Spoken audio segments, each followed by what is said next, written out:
3 weeks and Israel's residents are still protesting. What started as a tent city of young students unhappy over soaring rents has grown into a mass movement pulling together middle-class and low-income earners demanding higher wages and price cuts. The irony here is that Israel's economy is healthy. Unemployment is down by 5%, the annual growth rate is at 4.7%, and the 6 million strong population escaped the worldwide economic crisis unscathed.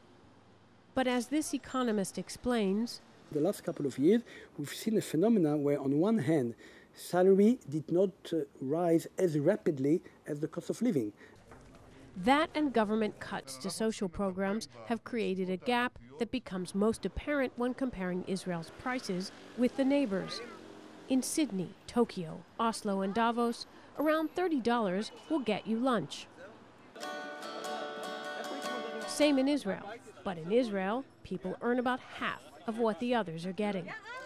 And for young people starting out, that means particularly tough times.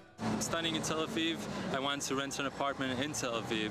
Because the price is too high and there's not a lot of apartments left that are still for rent in my price range, then I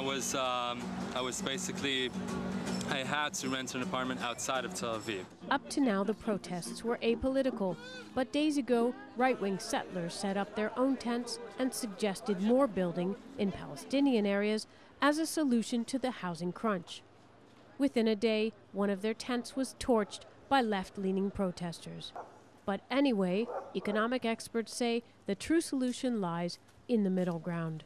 Israel, for the last 10, 15 years, has been moving from what you call a welfare state orientation to a much more capitalist-oriented. And we have to find the right balance between the model, which maybe is an American-style model, where the government do less and let the person having more money in its pocket and decide what he's doing for that, but the government is not supplying a lot of services, where you have the European model, where actually the government is taking more taxes, but is also providing more services for the population.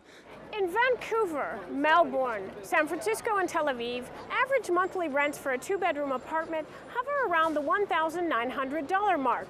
But in those cities, as opposed to here, people are earning about double what they get here, and that's why protesters are upset.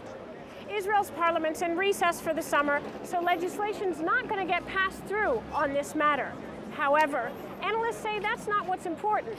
What's important is closing the gap between a former socialist and a current capitalist state. Stephanie Fried, CCTV, Tel Aviv.